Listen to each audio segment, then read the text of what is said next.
Today's daf going to be learning is Menachot daf lamed aleph, actually a little bit of simpler and shorter daf, which is nice.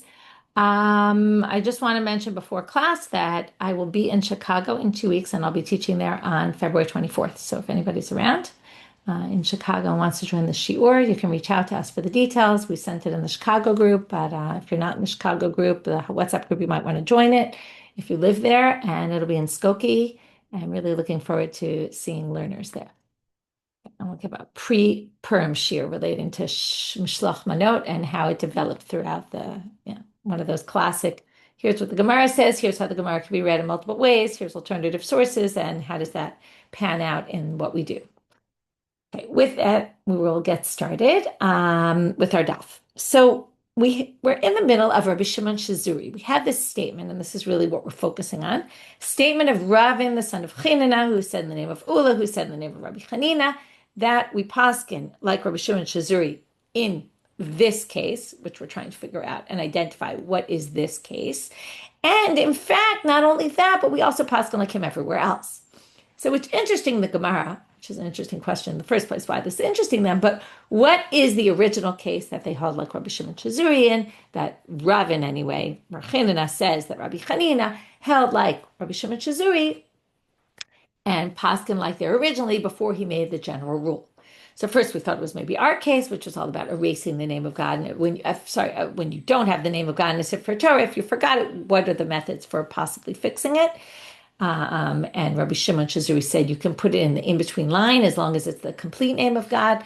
But we basically rejected a whole series of possibilities because each time we said, it lists there who paskins like who. And notice Ravin Bar Chanina is not quoted there as quoting Ulla, who quotes Rabbi Chanina, saying the halakha is like Rabbi Shimon Shezuri. So now we're going to end this section, or almost end, and then we're going to start another part relating to Rabbi Shimon Shezuri.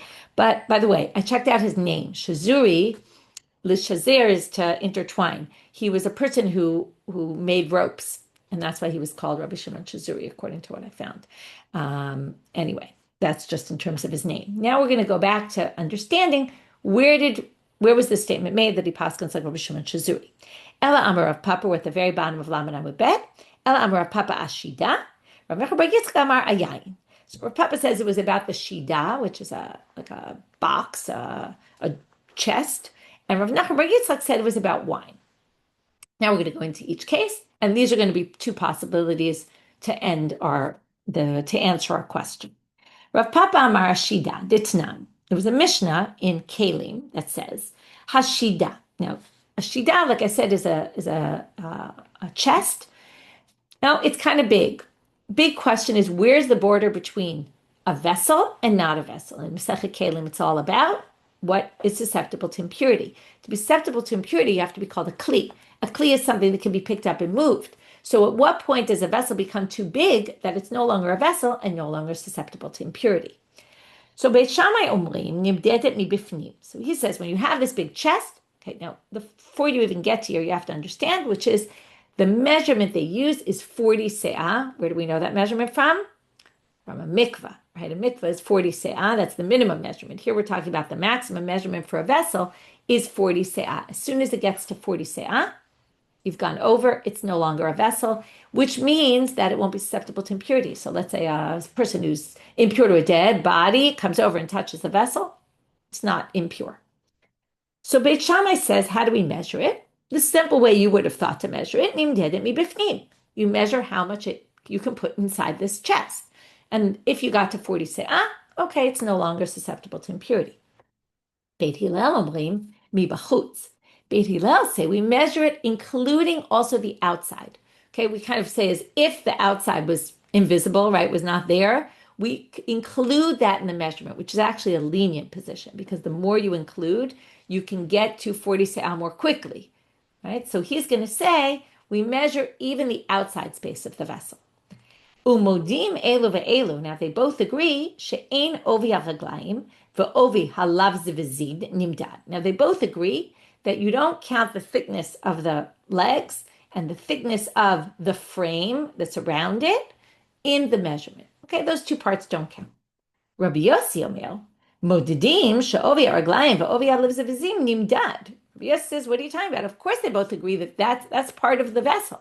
Of course, that's measured, but beinehem em nimdad. But the space in between the legs, right, like under this chest, let's say it has legs on it and there's empty space. Of course, the empty space doesn't count.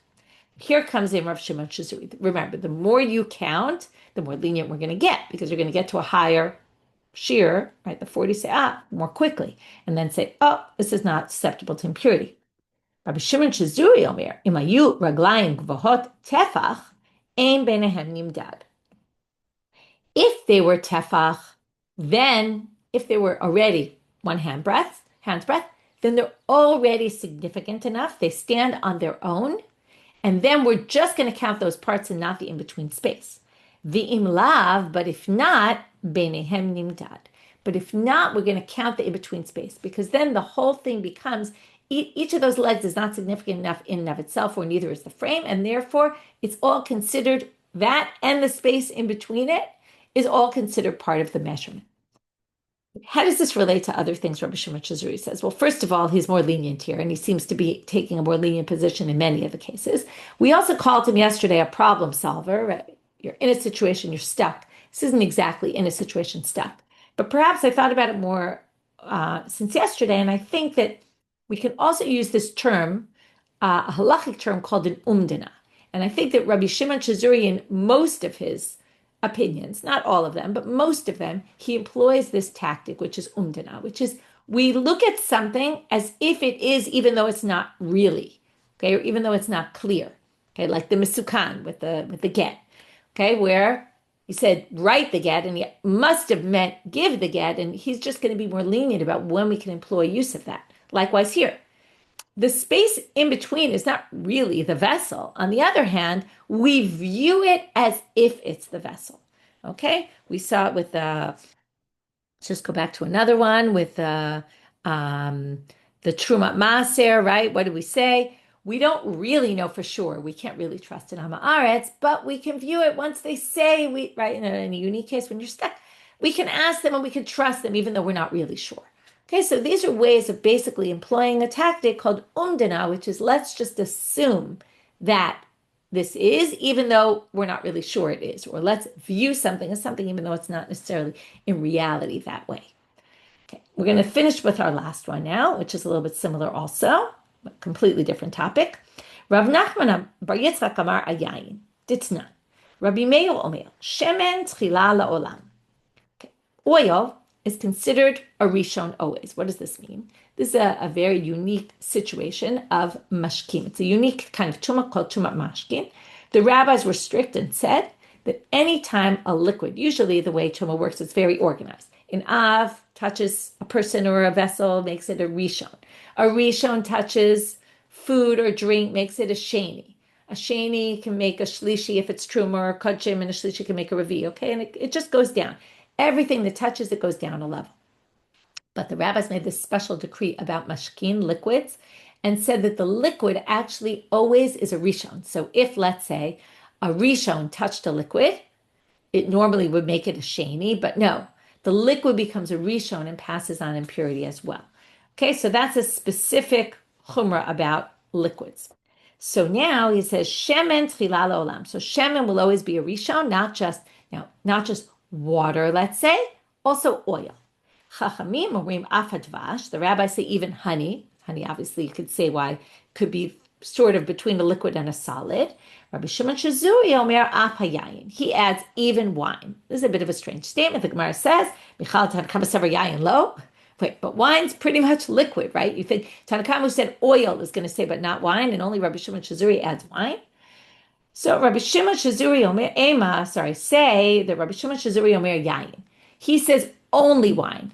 Okay, in other words, he doesn't think oil, he doesn't think honey, which fits in with Rabbi Shimon Shezuri being the more lenient one, right? The rereading of this in the beginning, it sounded like he was the most strict. Now he's being the most lenient by saying only wine, not these other substances.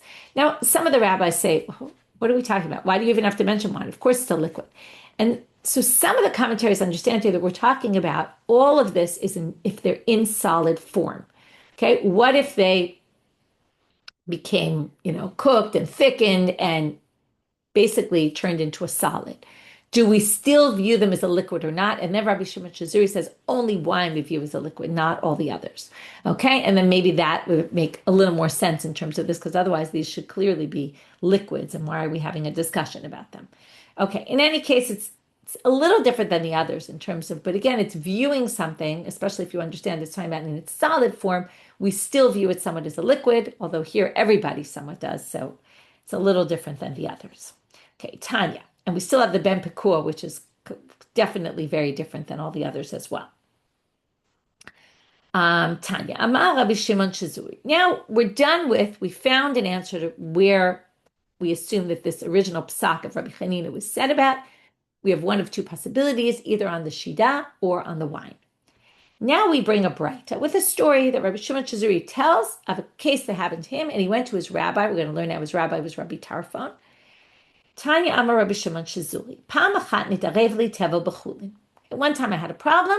My tevel, my tithe produce, got mixed up with untithed produce. Now that's a major problem. Why? Because if you want to take truma and masro now and you don't know which is which, you now have a mixture. The majority is tithe, the minority is untithed, but now you can't say, oh, I'm going to take from some to fix the untithed produce, because that's a classic min chayav ala patur, min patur ala chayav. We don't know which one you're taking, right? And you're going to end up taking perhaps from, right?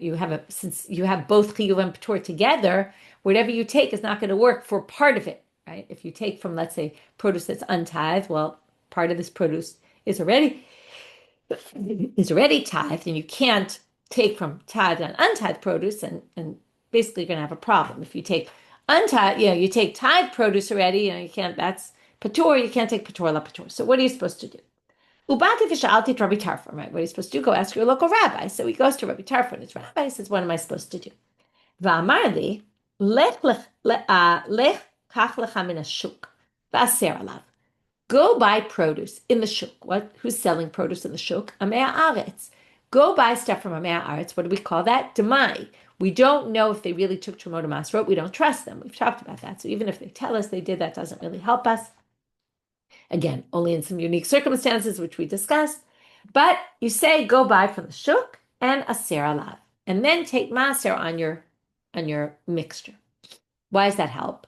Kasaval must be he held deoraita beruba batel. The first thing we have to say is we have a ta'arovet, right? We have a mixture.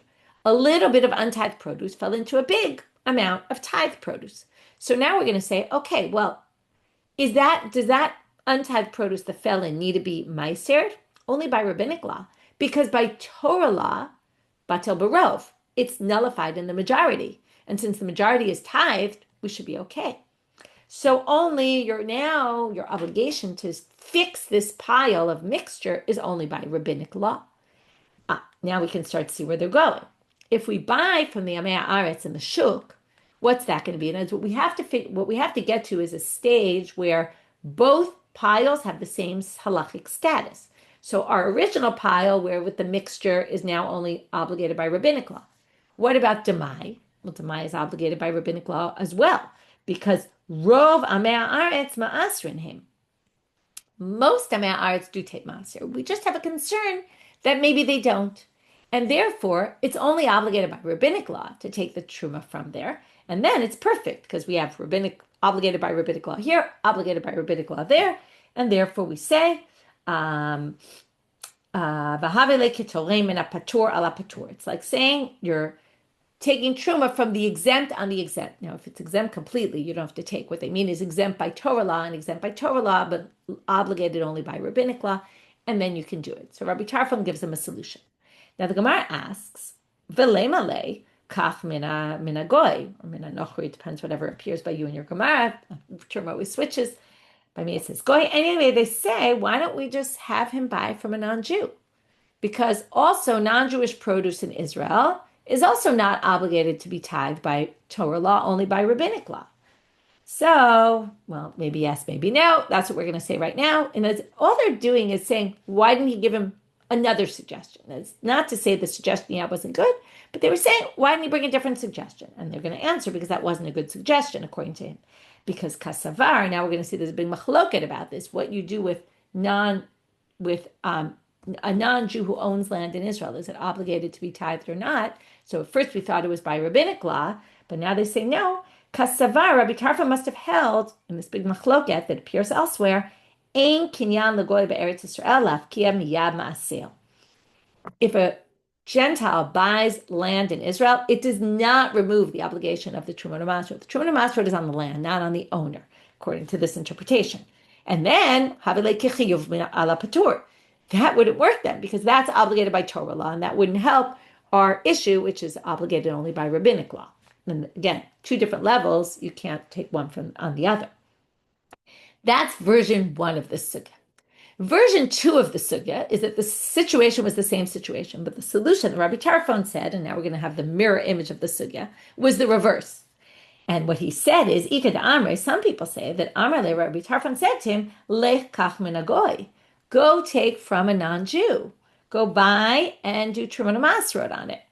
Kasaval, he must have held in this version, Yesh kinyan legoy be'eretz Yisrael lafkia miyad ma'asil, lahavelei min hapatur lapatur. It must be that Rabbi Tarfon in this version held the opposite, that actually it does remove the obligation by Torah law to tithe the produce. You own, if a non-Jew buys it, if they buy the land, it's no longer obligated by Torah law because it goes by the owner, and therefore it's only obligated by rabbinic law. If you purchase from them, you have to take tithes by rabbinic law. So go buy from a non-Jew is what he told him, and that works to resolve this problem because now you have two piles of produce that are each obligated by rabbinic law, and that would work perfectly. So now, in this version, they're going to ask the opposite question, why didn't he say go buy from the shuk? Kasavar ein rova me'aretz ma'asrim. Now we're going to say his assumption was the opposite of what we suggested before, which is he didn't think that was a good solution because he thinks that if you're talking about percentages, most amei haaretz don't take maser, which means that even though you're still not really obligated by Torah law, but it's much closer to a Torah obligation because it's much more likely you really are obligated, as opposed to this bundle, which is a mixture that was overpowered by the larger amount of tithe produce, and therefore you're only obligated by rabbinic law, and therefore we wouldn't use that. It wouldn't be a good solution because then you're not on equal footing in both places, in both piles. Okay, so there you have your two versions. In any case, what you have here is Rabbi Shimon Shezuri's rabbi, basically paskin for him, which then we assume Rabbi Shimon Shezuri holds that way, is also that you can fix, right? The big chiddush here is that there's a way to fix a mixture of tithed and untithed produce, as long as the majority is tithed. If your untithed produce fell into a pile of tithed produce, he has a solution. Again, we're back to saying, right, he comes up with solutions. We view this as if it's, again, an umdana. We make assumptions, okay, about this, we use laws of majority. We make assumptions about the amei haaretz, possibly, according to version 1. Anyway, we can resolve this issue. So now comes Rav Yemar, and he asked Rav Papa a question about this case. Shalach le Rav Yemar bar Shelamya le Rav Papa. Hada amar Ravin bar. So he sends a question to Rav Papa, and he says, Hada amar Ravin bar Chinina amar Ulla amar Rabbi Chanina halakha Rabbi Shimon Shezuri v'lo ela kol makom sheshana Rabbi Shimon Shezuri halakha k'moto. That whole thing that Rabbi Shimon Shezuri, that Ravin bar Chanina said about Rabbi Chanina's psak about Rabbi Shimon Shezuri, we paskin like him all the time. Was that said about this as well? Okay, that's his question. Now, why would we distinguish? Well, we're going to see later that possibly the reason he thought to distinguish here was because this is the only source we saw where it's not a Mishnah, it's a Braita. All the other cases, Rabbi Shimon Shezuri appeared with his position in a Mishnah. Now, often the way they view Mishnayot was they had more stature to them and more status, and perhaps. So the question is, are we going to paskin like him in this Braita as well? Amar le'in. So he simply answers. Rav Papa says yes. So Amar Rav Ashi. Now later on, they have a discussion about this whole question that Rav Yemar bar Shelamya asked Rav Papa. Rav Ashi says that Amar li Mar Zutra. Okay, we're going to have this one quoting that one. So let's follow. Rav Ashi says that Mar Zutra told me that Kashe bar Rav Chanina Misura, that Rav Chanina Misura, as Mar Zutra was explaining to Rav Papa that he heard Rav Chanina Misura ask a question on this whole scenario, and he said, Pshita, isn't it obvious? Isn't it very obvious that we paskin like Rav Shimon Shezuri? Mika Amar b'mishnatenu, turning now to Amabet, It never said anywhere that when Ravin, Bar Chanina quoted Rabbi Ulla, who quoted Rabbi Chanina, he never said, I paskin like Rabbi Shimon Shezuri every time it says so in the Mishnah. Kamakom sheshana kamar. He just said anywhere where it said, right, where he taught. Lishnot is really from the language of Tana, Taf and Shin, switch in Aramaic. We're going to see that twice today. So Lishnot is right, Mishnah or Braita, like Tanya, Braita. That's also Lishnot. Lishnot is an any makor Tana'i. That's why Shin, Nun, Tana. Okay, it's all from the same place. So he meant any makor Tana'i. It sounds like anywhere where Rabbi Shimon Shezuri spoke. So why would you think to distinguish just because of Mishnah, Braita? So there's your answer. Okay, so basically, it's pretty obvious. He said, I'm not even sure why he asked the question. That finishes the Rabbi Shimon Shezuri section, which we got to, just to remind us where we are, because then you'll understand where we're going next. We started with mezuzah. Okay, we had the whole thing about what's ma'akev in the mezuzah, right? Even untithed. And then we moved from there into Sefer Torah. We were talking about how to fix if the name of God is missing in a Sefer Torah. We're going to continue with Sefer Torah and then get back to mezuzah. I just wanted you to see it in perspective. Sometimes we get lost in the flow of what we're up to. That's where we are. So Rav Zera Amar Rav Hanan al Amar Rav. Okay, Rav is quoted as saying, Kera haba b'shnei shitim yitfol. What if your Sefer Torah is ripped? If it's ripped and the rip goes into 2 lines of the Torah, you can sew it. B'shalosh al yitfor. Once it gets to 3 lines, it's very classic. 2, yes, 3 already were over. Once it gets 3 lines, lo yitfor, al yitfor. You can't sew it anymore because either it's such a big rip that it'll probably tear again, or perhaps it just doesn't look respectful to have stitches going through so much of your Torah. Amalei Rabbi Zuti le Rav Ashi. Rabbi Zuti comes and says to Rav Ashi, Hachi Amar Rabbi Yirmiyah Midifti Mishmei de Rava. He quotes Rabbi Yirmiyah Midifti saying in the name of Rava, and he's going to now qualify this statement of Rav. Hada Amrina b'shalosh al yitfol. Lo maran ela ba'atikata. That's only old parchments. Aval chadetata, here's where taf and shin switch. Chadetata is chadash, but chadash late lamba. But there's no problem with a new parchment. Okay, now, but before we finish, we're trying to understand what's different to old parchment, new parchment, right? You might say old parchment more likely to tear more, right? So don't fix it in old, but if it's new, even 3 stitches is okay. Or maybe you'd say new parchment looks nice anyway, so it's okay if there's some stitches there. Okay, unclear exactly why, but now they're going to even qualify that more. V'lo atikata mamash, v'lo chadetata mamash. Now we don't mean old and new, like how long has this parchment been around? Ela hadelo apitzan, hada apitzan. They would tan the parchment or process the parchment with gall. Okay, it was a way they used to process it.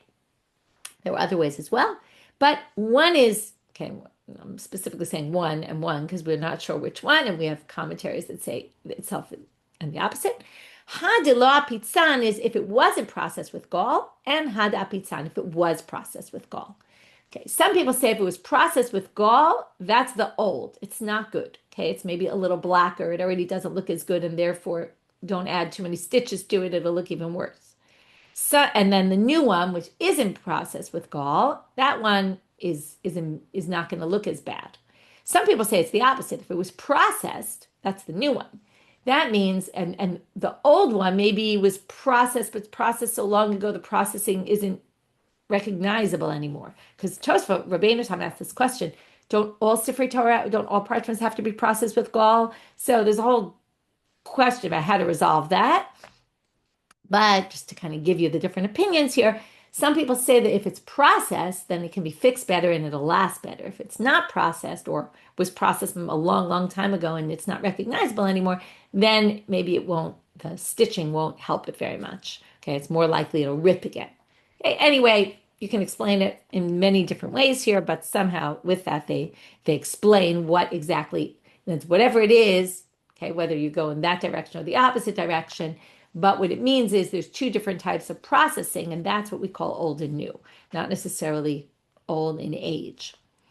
V'hani mile begidin, and by the way, when we're talking about sewing, we mean with the sinews of the animal. You don't sew with with regular thread, about begradim. If you remember the gardim or the weavers, you don't sew with the usual thread that the weavers use. No, you can't sew a Sefer Torah with thread. By Rav Yehuda bar Abba, and it's thread from material, rather it has to be thread that was made from sinews of the animal. By Rav Yehuda bar Abba, bein daf ledaf, bein shita l'shita mai, and we're going to end with teku. He says, what if the tear, until now we were talking about the tear covered 2 or 3 lines, and that was the decision, that was the border between when we could or couldn't sew, 2 or 3 lines. Lines means lines where there's text. What if it was in between the columns where there's no text? Or what if it was in between the rows? Let's say it's a horizontal tear where it's in between the rows and it doesn't touch any letters. So is it the length of 3 lines, which will say, oh no, you can't do it anymore? Or do we say, no, that's not relevant, because as long as it's not tearing letters, we can do it. We can sew it not where the letters are. And we don't have an answer to that question. Amar Rabbi Zera, now we're back to mezuzah. Okay, so we finished Sefer Torah, now we're back to going to the mezuzah. And we're going to talk about how we had a whole discussion about Sefer Torah and how it's written. And specifically, we talked about the last line of the Sefer Torah. We're going to get to the last line of the mezuzah soon as well. And we talked about the columns in the Sefer Torah and how long. Remember, they had to be 30 letters long, each one. And by the way, not only is it 30 letters long, we're going to see this today, but also minimum, you have to have at least 3 words on the line. How do we know that? From the 30. What did we say? L'mishpateim, or l'mishpatam. I forget exactly the version of the word, but basically this 10-letter word 3 times, and that's 1 column. In a mezuzah, it's going to be different. That's where we're going to start. Amar Rabbi Zera, Amar Rav Chanina, Amar Rav. Again, we're going to have another quote of Rav Zera, Rav Chanina, Amar Rav. And now he says, mezuzah shektava shtayim kshera. Okay, a mezuzah that was written with 2 words on a row is kshera. Ibayelu. So now we ask. So in other words, as opposed to the Sefer Torah where you need 3 on a line, here you need only 2 on a line. Or you could do it 2 on a line, meaning you could have a much narrower column. Now they ask a question. What if you have 2, then 3, then 1? Okay, you start off with 2, then you go to 3 on the next line and 1 on the next. Rav Nachman bar Yitzchak, koshaken, of course that would be good. Shasa k'shira, you made that like the way the Shira is written in the Torah. Okay, Shirat Hayam, that we read 2 weeks ago, right? It's written in the Torah now there it's in a unique form, which is like 3-2-1. Okay, it's a little different, but called Ariach al-Gabei Levenal and Levenal al-Gabei Ariach, the way we pile bricks on top of each other, right? Where they do the crisscross, right? This one's on top of those 2, and that's, okay, so that's the way the Shira is written. There's different opinions exactly about how this is written. And there's the Shirat HaZinu, which is 2 very narrow columns opposite each other. So of course this is good. This is like a Shira. So of course you could write it with the 2-3-1, 2-3-1, 2-3-1. It's very beautiful, so to speak. But now they're going to bring a contradiction from a source, Tanaitic source. Meitive, asa k'shira o shira k'mota psula. If you write the regular text like a shira, or you write the shira like a regular text, the Torah is disqualified. So how could you say that this works in a mezuzah? To which they say, Ki tanya hi b'sefer Torah. That's only in a Sefer Torah, right? Obviously, the parshiot that we're writing in the mezuzah, which is Shema and Bayayim Shemoah, are not Shira. So they say, no, that's talking about a Sefer Torah. Only in a Sefer Torah do you have this issue of writing the wrong part, each part in its particular way and not the other way. But in a mezuzah, there's no such issue. Itmar nami, and in fact, it was also stated, Amar Bar Bar Chana, Amar Rabbi Yochanan, Amar La Amar Rav Acha Bar Bar Chana, Amar Rabbi Yochanan. Seems they were brothers, Rabba or Rav Acha. One of them said this in the name of Rabbi Yochanan, mezuzah she'asa 2 ו3 ו1 kshera, u'bilvad shelo ya'asena kekuba, u'bilvad shelo ya'asena kezanav. If you have a regular Gemara in front of you, you can look at the pictures in Rashi. Probably if you have a commentary, Gemara probably has the pictures as well. But it's always fun to see when there's pictures in Rashi. Okay, whether Rashi drew the pictures, right, or some later person came and put it into the manuscript of Rashi's commentary, okay, and added them. We don't know who wrote the pictures, but anyway, there's pictures. So what do we have here? You can't do it like a kuba. That's basically like a tent, so a triangle, okay, like a teepee. So it can't be written like that, where it's 1, then 2, then 3, then 4, and going down gradually, or the opposite. If you flip that triangle upside down and it starts off wide and then it goes narrow, narrow, narrow, so you get to 1 letter and 1 word in the middle, can't do it like that either. Okay, why not is a good question, but I guess they didn't think that was a normal way of writing a text. Amar Rav Chisda. Now we get to the last line of what it says in the mezuzah. How do you write it? Just like we had a whole discussion about the last line of the Torah, which we said either can end in the middle of the line or has to end in the middle of the line, right? We talked about having to end in the middle of the line, and just like say a little more clearly the issue of the middle of the line. The middle of the line also just basically indicates that the book is over. Because otherwise, if it ends at the end of the line, you might think it continues to the next page, especially because remember, it goes down to the bottom. So those who say specifically it has to end in the middle of the line, it's because we want it to look like it's finished. This is the end. It makes it very clear this is the end. Remember, there's no periods here or anything else, or, even a period wouldn't necessarily help. It could just mean end of the sentence, and it keeps continuing on. So now the last words of Vayayim Shamoa are Kimei Shamayim ala Aretz, right? Like the days of the heavens on the earth. Right, or how to exactly translate that is a complicated thing to translate, but those are the words. So now, Amar Rav Chisda, ala aretz b'shita achrona. So he says it has to be on the last line, meaning, not just that we have to go down to the bottom, but what he means is those two words appear the only words on the last line. They're on their own line by themselves. Ikeda Amre. Now we're going to have two possibilities about where on the last line they're going to be. Ikeda Amre b'sof shita. It's very easy to talk about this nowadays, right? You say left justified, and some people say right justified, because in Hebrew, obviously, left justified is going to be the end of the line, right justified is going to be the beginning of the line. What's the basis for this machloket? Manda amar b'sof shita. Each one wants to make a point here. If you do it at the end of the line, ki gavoa shamayim ala aretz. What we want to have is, remember the words, kimei shamayim al haaretz. So you're going to end with, if you're going to put those two words at the end of the line, by the way, there's also pictures in Rashi about how this is. If you're going to put them at the end of the line, you're going to have the word shamayim at the end of the second to last line and aretz at the end of the last line. And you're going to basically see, oh, look, the shamayim is above the aretz. The heavens are above the earth.